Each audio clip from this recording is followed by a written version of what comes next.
Excited Utterance, the Evidence and Proof Podcast, Episode 154, Chris Sundby, The Neuroscience of Evidentiary Rules.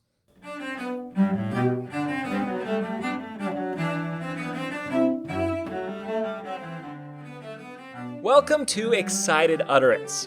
I'm your host, Alex Nunn, from the Texas A&M University School of Law. Excited Utterance is your podcast for cutting-edge scholarship and developments in the world of evidence and proof. We bring virtual workshops to you throughout the academic year. Well, we have a very exciting episode of Excited Utterance today, because in a podcast first, we have a candidate currently on the legal job market joining us on the show. Chris Sundby is a scholar whose work focuses on the intersection of evidence law and neuroscience.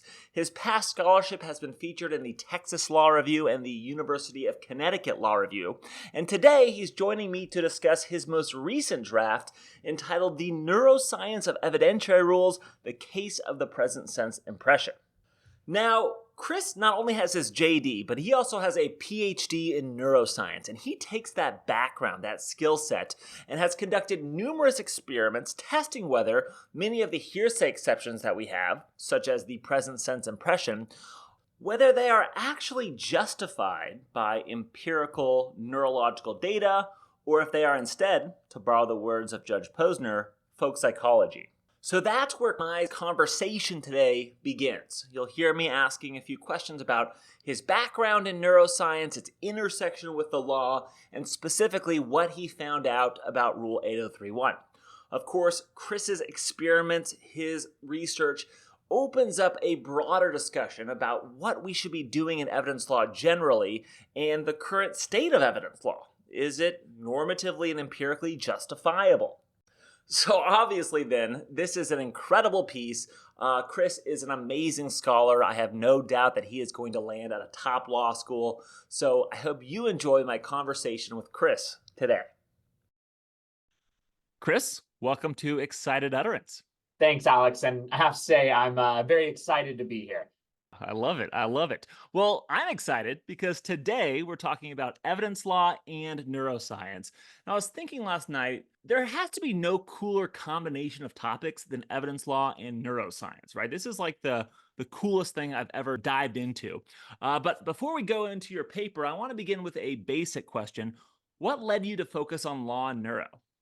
Well, I was a neuroscience major, and I worked in a variety of neuroscience labs, studying topics from Alzheimer's disease to circadian rhythms, and labs at the Baylor College of Medicine, up to one lab in Buenos Aires.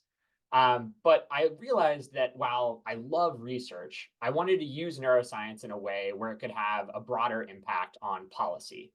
And I've always had a passion and interest in the law. This probably traces back to when my dad, who is a law professor himself, would test his exam hypotheticals on us at the dinner table. What many children would probably compare to the modern version of the medieval rack, I actually really enjoyed. So, I carried that interest forward through internships at forensic mental health hospitals and with the Public Defender's Service. And then Vanderbilt had the perfect opportunity to combine these interests and the nation's first dual JD PhD program in law and neuroscience. So I started that program. And, when I started, I thought my primary interest would be in the intersection between criminal law and neuroscience. But I quickly found myself increasingly intrigued by the role neuroscience could play in the evidence field. Evidence itself crosscuts so many other legal fields. And at least at this point, what neuroscience is best at is telling us how people on average think, rather than any given specific individual. And that type of information is particularly useful to the rules of evidence.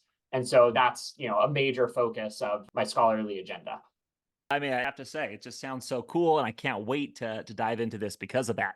So generally speaking, Chris, how does neuroscience help us either understand or even improve evidence law?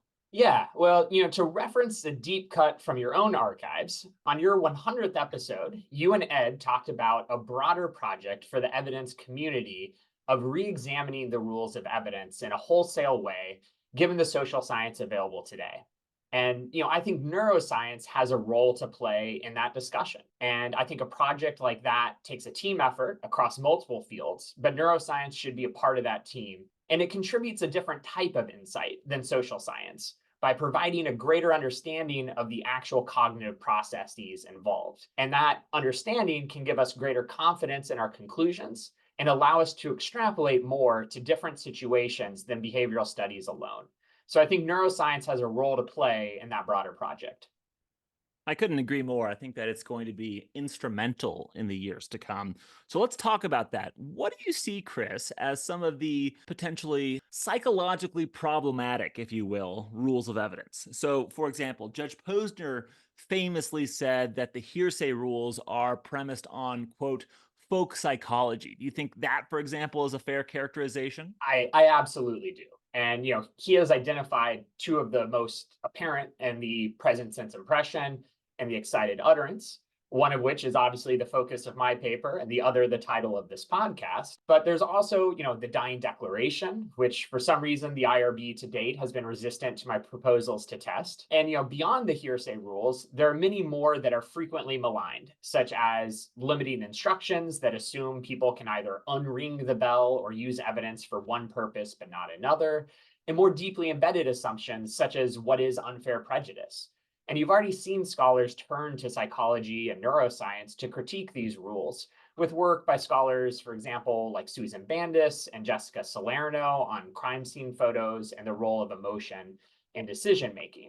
I also think that neuroscience can help offer solutions. I think Posner did a really great job of identifying some of the issues with hearsay exceptions being grounded in folk psychology. But his solution of expanding the residual exception doesn't really get around this. It just makes it the folk psychology of a judge rather than a rule. But because neuroscience improves our understanding of the underlying cognitive processes, it has greater potential for offering alternative solutions. For example, to return to the limiting instruction context, Heidi Liu has already done some work on this and turned to the psychology literature to offer an alternative solution. So, a lot to unpack there, and I want to draw out a few threads. First, though, I love this emphasis that you have, noting that many scholars have attacked rules of evidence as potentially psychologically problematic. Let's say that they are correct. Judge Posner is right. The scholars are correct. Generally speaking, what are the consequences of having an evidentiary code that is scientifically unsound? Just kind of thinking about, from a legal perspective, or even more broad than that, a juridical perspective, what's the problem with having an evidentiary code that doesn't square with science? Yeah, well, I think there are a lot of problems, but at its core, the advisory committee and the rulemakers are trying to establish a balance between accuracy, efficiency, and legitimacy. And while you or I may agree or disagree with the balance that they're aiming for between those three factors, that's ultimately a policy decision. But the biggest issue for me, and where neuroscience can really help, is that if those assumptions are wrong, they aren't even striking the balance that they are seeking. So by improving the accuracy of the assumptions that they're relying on in crafting the rules, hopefully they can come closer to the balance that they seek, and then we can have a policy debate over the proper balance.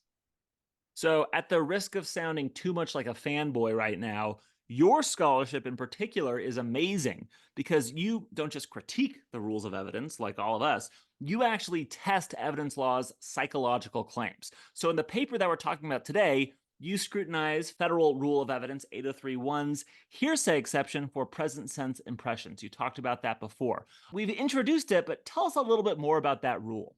Of course, it's one of the exceptions to the ban against hearsay when three conditions are met. The statement has to describe the event in question, the declarant has to perceive the event in person, and the event in the statement must be, quote, substantially contemporaneous. And that last one is really where the rubber hits the road, and the part of the rule that courts have struggled to define and apply, with some courts limiting the delay to a few seconds, up to one court allowing a delay of 23 minutes. And Chris, what are like the psychological claims underlying Rule 8031? That is, what is the folk psychology, if you will, that makes the rule makers believe that a present sense impression will be reliable? Yeah, so there are really three assumptions behind the rule. Contemporaneity reduces the risk of memory errors. And I have a section in the paper analyzing what the current neuroscience literature can tell us about that assumption, that contemporaneity reduces the risk of deceit. And that is what Posner focused on and is the primary focus of my paper. And that a witness can detect contemporaneous lies. So, the core assumption is that if you are going to lie in real time, you either aren't going to be able to lie or you're going to be really bad at it. And this paper tests both of those. Perfect. So that brings us to your project then. As part of your project, you actually conducted 2 different studies to examine present sense impressions. So let's focus on the first study. What was happening there? Yeah. So first, let me tell you a quick primer about what neuroscience can tell us about lying and lie generation. So, there are a lot of different theories of lie generation, but most of them center around some basic steps. And that's the liar inhibiting the truthful response, generating an alternative, deceitful response, maintaining both the truthful and deceitful responses in working memory, then selecting the deceitful response as the response to give, and doing all of that while regulating emotion throughout. And what we know is that with simple lies, people can complete this process and lie remarkably quickly, about 200 to 400 milliseconds, or a few blinks of the eye. What we don't know is how this plays out in a more complicated scenario, and whether there is something cognitively distinct about lying in the moment that makes deceit less likely or makes people worse at lying when they are able to do so. So that's what this paper tests. So in experiment 1, I put people into a booth with electrodes on their head, gave them a video game controller, and told them to either lie or tell the truth about the color of objects after either a 500 millisecond delay, our contemporaneous condition, or after a 3-second delay, our past event condition, and recorded the electrical activity of their brain while they did so. And specifically, I was interested in something called the CDA, or contralateral delay activity, which is a well-validated measure of working memory. And briefly, working memory is sometimes called the sketchpad of the mind, and it refers to information that's being actively maintained and manipulated. So a good illustration for academics, like most of the listeners to this podcast, is comparing good versus bad writing. If you place a clause at the beginning of a sentence that isn't relevant until the end of a sentence, that writing is more demanding on the reader's working memory because the reader has to maintain that clause in working memory throughout the sentence, or if they fail to do so, they would have to reread the sentence. So the CDA allows us to see how many items someone is holding in working memory. So if an individual is holding one item in working memory, we see a small CDA, slightly larger for 2 items, larger for 3, and so on until we reach that individual's working memory capacity. So it's kind of like looking at the RPMs in a car. It increases as you press down on the accelerator more until you eventually and inevitably max out. So, zooming back out, we have people lying in a booth in the moment or after a delay while recording the electrical activity of their brain, which we can use to see how many objects they are holding in working memory. So this allows us to target that step in the lie generation process where liars have to maintain both the truthful and deceitful representation in working memory. And then we use this to test whether individuals are employing different cognitive strategies when lying about a contemporaneous event versus lying about a past event. And Chris, tell us about what you found, because this is a fascinating study, and I'm so curious as to what the results were. Yeah, so what we saw was actually pretty surprising.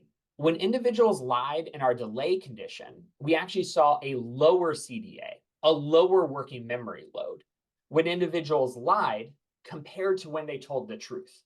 So to be clear, not just lower than lying in the contemporaneous condition, but lower than when they told the truth. So in other words, when given a delay, liars are dropping information from working memory in order to improve their behavioral performance. And this strategy works. We actually found an improved reaction time speed and a reduction in error rate. And given the reduction in error rate, we know that they aren't dropping information necessary to lie successfully. So they are almost certainly dropping the truthful representation of the event in order to improve their behavioral performance. So this is a cognitive strategy we call truth shielding. They are dropping the lie from memory or shielding the brain from the truth in order to improve their behavioral performance. So, extrapolating that out for what these strategies mean for the PSI, we see that this actually fits really well with the functioning of the PSI. When an individual has a delay, they're able to use this truth shielding cognitive strategy to reduce their behavioral tells, like pausing or being slower to respond, that a third party observer, later turned witness, may be able to detect. But the liar's less complete representation of the event may be more susceptible to cross examination if they're required to testify themselves. But critically, we see that people are able to employ this strategy almost immediately, within about 3 seconds in our paradigm, suggesting that this difference only holds true for comparing lies about truly contemporaneous events, not substantially contemporaneous. And if you recall, earlier I talked about the temporal range courts have applied in defining substantial contemporaneity, with it ranging from a few seconds up to 23 minutes. So my results suggest that all but the strictest of courts are applying the PSI in a way that isn't empirically supported. Awesome. Well, that alone seems like a study that could prop up an entire research agenda. But in this one paper, you don't just have that one experiment, you also have a second experiment. Tell us about the second one. Yeah, so the second study builds on the first and basically asks, okay, the results in study one are interesting and cool, but they were directed to lie and they were lying about simplistic stimuli. So what happens when we add in what the literature calls the three essential components of deception? And that is acting deliberately or choosing when to lie, social interaction, trying to deceive someone, and acting to obtain an advantage or to avoid a cost of being caught. And then I also thought that it was important that the lie has to fit into a coherent scenario, especially since speed is so important. I wanted to add an element where they had to fit their lie into a broader scenario. So in study two, individuals were score motivated to lie rather than directed. They were sometimes caught when they lied, and they lost points when they were, and they had to fit their lie into a coherent scenario. In other words, they lied about pie charts. So each participant was given a target color, for example, red, and they gained points either by telling the truth or by increasing the percent of the pie chart that red occupied. So if red actually occupied 30% and they lied and said 35%, they would gain 5 points. But while they only cared about increasing their target color, they were always asked to report the percent of all three colors, and they had to add to 100%. So even though they only cared about lying about red, they had to make other lies to make their lie coherent, or else it was an error and they lost points. And people did this task either when given 500 milliseconds, our contemporaneous condition, or 3 seconds, our delay condition, between the pie chart being displayed and the first question being asked. Perfect. And Chris, what were the results of that study? What we found is that people lied more and made fewer errors when they lied in the delay condition. And if you recall, I mentioned that participants got points for telling the truth as well. And the expected value for telling the truth was the same as for lying. So despite the expected value of telling the truth being the same, and despite there being no additional motivation to lie compared to in the contemporaneous condition, people still elected to lie more in the delay condition, and they made fewer errors when doing so. So while this study lacked a direct neural measure of working memory, these behavioral results support that people lie more frequently and more coherently when given a delay, which is consistent with the switch in cognitive strategies, and most importantly, consistent with the PSI. But again, this switch happened within 3 seconds. So people are lying more frequently and with fewer errors, suggesting that the PSI should be limited to only truly contemporaneous statements. So, Chris, two incredible empirical studies here. I think that this is actually one of the most significant contributions to the evidence literature over the past couple of decades. It is going to have such an incredible effect. But I want to hear it from you. What do you think is the verdict on Rule 8031? Are present sense impressions and the exception for present sense impressions, are they scientifically sound? Should we have that exception? So, our results suggest that people do employ distinct cognitive strategies when lying about a contemporaneous event compared to a past event. And the consequences of these cognitive strategies fit well with the functioning of the PSI, with the truth shielding strategy employed when lying about a past event. So, when that hearsay exception would apply and the defendant has to testify, the declarant has to testify, having fewer behavioral tells but being more susceptible to cross-examination. But again, this switch happens extremely quickly, within about 3 seconds in our paradigm, suggesting that the exception should only apply to truly contemporaneous, not substantially contemporaneous statements. And this also has the added advantage of removing one of the greatest sources of variability in the enforcement of the rule.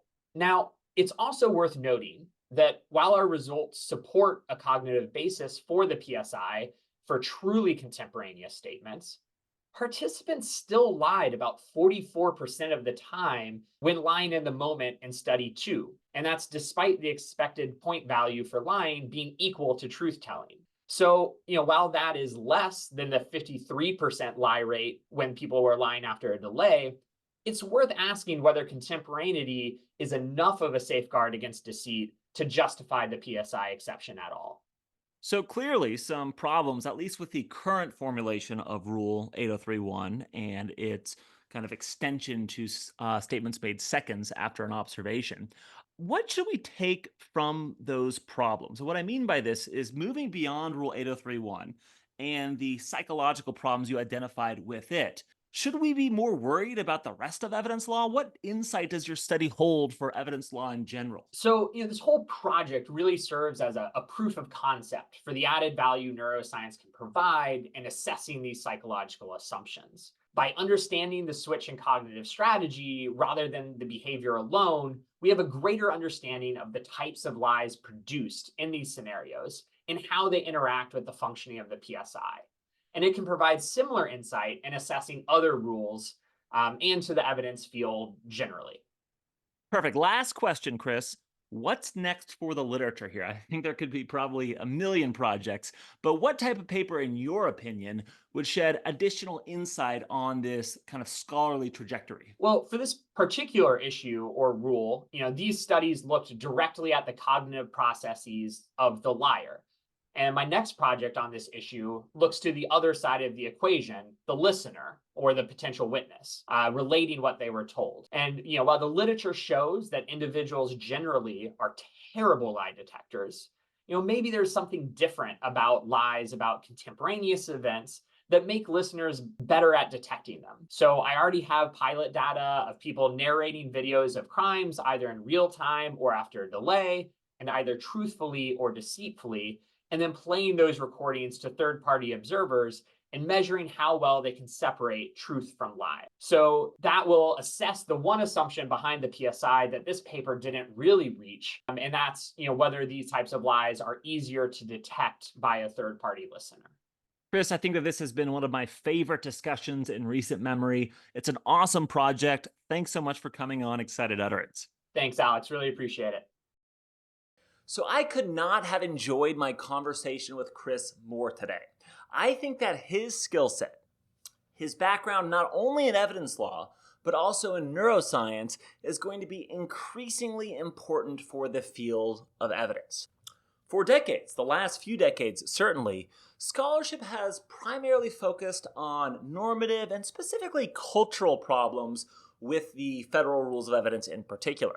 So there's been a lot of commentary, for example, about Federal Rule of Evidence 609 and its problems in allowing the impeachment of a witness through a prior criminal conviction and all the deleterious ramifications that comes from that practice. There's been a lot of commentary on Rule 606B and the no impeachment rule, allowing for jury secrecy and the animus that introduces into the courtroom. There's been a lot of problems and commentary on Rule 404B, talking about how when we introduce propensity evidence, character evidence, even under the guise of a non-propensity purpose, it has this harmful effect in the courtroom. But for the most part, and I'm guilty of this as well, this scholarship is coming from a normative or a theoretical angle. That's not to say at all that this scholarship is not important. It's hugely important. But what's been lacking, at least at a robust level, is serious empirical work demonstrating scientific flaws in the federal rules of evidence. And this is what this new cohort of scholars, including Chris, including Professor Emily Murphy, including Professor Tennille Brown, is bringing to the field of evidence law. Experiments, studies, empirical research that demonstrate that there are shortcomings or flaws in the federal rules of evidence, not just from this theoretical, normative, abstract perspective, but from the empirical perspective, the scientific perspective, showing that these assumptions that are now foundations of the federal rules of evidence, assumptions like Rule 8031's assumption that individuals who make a statement close in time to an observation, well, they wouldn't have time to lie, right? Those assumptions are not only wrong, they're problematic, and they're making verdicts more unreliable, contrary to their entire existential purpose. So needless to say, I am so excited to see the trajectory of Chris's career. As I mentioned at the top of the show, he is currently on the job market. So if you are listening to this and you find yourself currently on a faculty appointments committee at a law school around the nation, first, you have my condolences. Second, look at Chris because he would be an excellent candidate, and I am sure that he is going to be at the top of the field of evidence law in the years to come. Support for Excited Utterance is generously provided by Vanderbilt Law School's Branstetter Litigation and Dispute Resolution Program, as well as the Texas A&M University School of Law. The producer is Ed Chang, and the production editor is Anirudh Varela. Additional assistance was provided by Tammy Pierce, and background music is provided by Kirsten Castle-Greer, Felix Wong, and Alex Crew. I'm your host, Alex Nunn, and I hope you'll join me next time as we explore another piece in the world of evidence and proof.